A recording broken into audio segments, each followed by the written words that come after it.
Moi, si je possède un foulard, je puisse le mettre autour de mon cou et l'emporter. Moi, si je possède une fleur, je puis l'accueillir, ma fleur, et l'emporter. Mais tu ne peux pas cueillir les étoiles.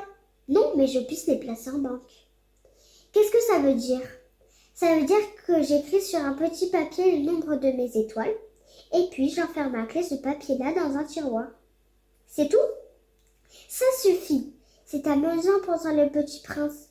C'est assez poétique, mais ce n'est pas très sérieux. Le petit prince avait sur les choses sérieuses des idées très différentes, des idées de grandes personnes. Moi, dit-il encore, je possède une fleur que j'arrose tous les jours. Je possède 3 volcans que je ramène toutes les semaines, car je ramène aussi celui qui est éteint. On ne sait jamais. C'est utile à mes volcans, et c'est utile à ma fleur que je les possède. Mais tu n'es pas utile aux étoiles. Le businessman ouvrit la bouche, mais ne trouva rien à répondre, et le petit prince s'enfuit. Les grandes personnes sont décidément tout à fait extraordinaires, se disait-il simplement en lui-même durant le voyage. La 5e planète était très curieuse. C'était la plus petite de toutes. Il y avait là juste assez de place pour longer un réverbère et un allumeur de réverbère. Le petit prince ne parvenait pas à s'expliquer à quoi pouvait servir quelque part dans le ciel, sur une planète sans maison ni population, un réverbère et un allumeur de réverbère.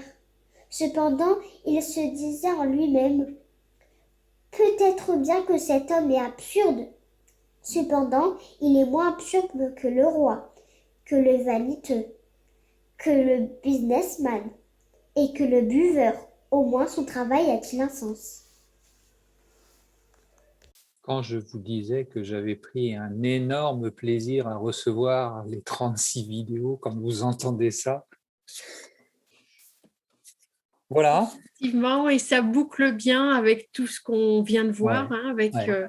ce qu'on disait au départ, que les premiers concernés, les 10, sont au cœur du projet, au cœur de cette nuit des 10. C'était bien de commencer avec eux, c'est bien de terminer avec eux, de voir comment le numérique peut aider. En l'occurrence, là, tu montrais une petite fille qui était sur un logiciel sur iPad qui propose des adaptations. Moi, je ne le connais pas, mais... C'est un logiciel qui redémarre, qui s'appelle Isidia. Et donc, j'ai eu, c'est le papa et la maman qui sont en train de promouvoir ce logiciel qui a plein de... Voilà, c'est ça. Donc, je ne le connais pas dans les détails, mais en tout cas, l'image était assez parlante. Voilà. Donc, Nathalie, si tu veux... Nathalie, si tu veux nous rejoindre. Elle n'était pas partie de coucher encore. Non, presque. Hein? Bon, on va terminer. On est à l'heure. Ouais. On a rattrapé le retard. Je ne sais pas comment on a fait, mais... oui. Non, le live, c'est le live qui permet de... On est toujours en retard qu'avec du live. C'est le temps de se caler. Bon.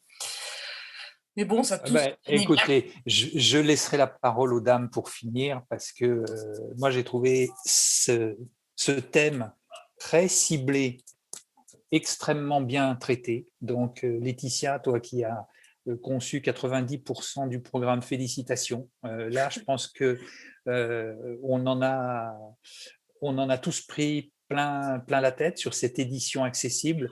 Moi, j'étais frappé lorsque j'ai demandé aux jeunes de Bookin, parce que la plupart sont à la FF10, bien sûr, mais aussi chez Bookin, ces 36 lecteurs, c'est qu'ils prenaient... Je m'attendais à ce qu'ils viennent tous devant un ordinateur ou une tablette. Et ils ont tous fait quasiment tous, pas la petite là à la fin, mais ils ont quasiment tous fait un tirage papier. Et donc, ça m'a interpellé, et j'ai vraiment percuté lorsque tout à l'heure, la libraire nous a fait visiter son magasin. Bon, Nathalie craque, elle a le fou rire, mais c'est bon. Ouais. Par rapport au ça dure depuis un moment. tirage papier, il y a des études Ouais. qui montrent que Ouais. effectivement, c'est plus, enfin, il y a des meilleurs résultats sur le papier, surtout dans des contextes scolaires, pour la lecture, sur des supports numériques.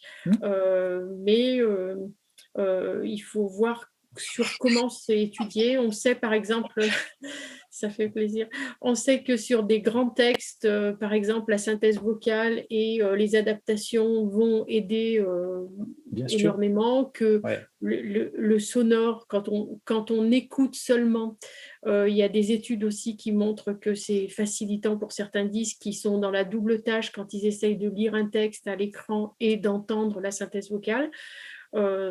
Et comme on l'a dit tout au long de cette soirée, tous les disques sont différents. Tous les 10 sont différents. Tous nos disques sont multidisques pratiquement aussi, hein, dans nos associations où ce sont des gens qui sont très touchés, qui sont porteurs de plusieurs troubles, qui viennent nous voir.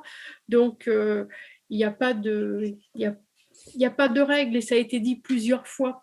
Moi, je connais des enfants qui me disent « J'aime bien cette police-là sur l'écran, mais je ne le supporte pas sur le papier. » Donc, c'est très bien qu'on puisse s'adapter. On a vu beaucoup de solutions qui nous proposent de créer sa propre adaptation. Il y a plusieurs logiciels qui le permettent, et tu le sais bien, puisque toi, tu travailles avec 10 Vocal notamment, qui permet de créer son profil.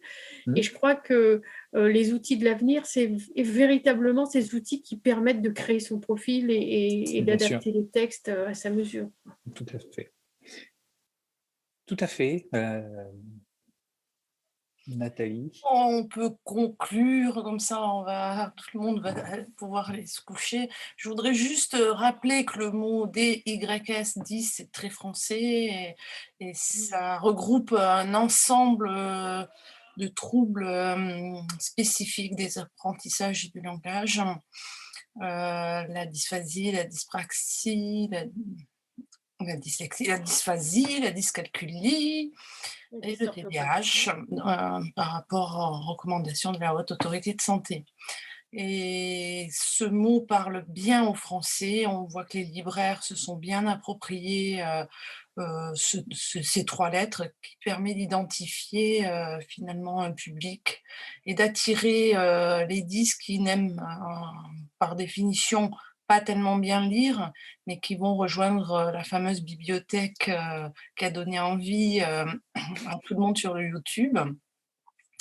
Les médiathèques également. Donc il y a vraiment une volonté de tout ce monde de vouloir faire quelque chose pour adapter et pour attirer ce public qui adore lire en fait, même si on pense que c'est difficile, mais ils aiment les histoires et ils aimeraient lire comme tout le monde. Et en faisant cette soirée, notre objectif principal aussi, c'était vraiment de référencer tout ce qui existe, toute l'offre qui existe.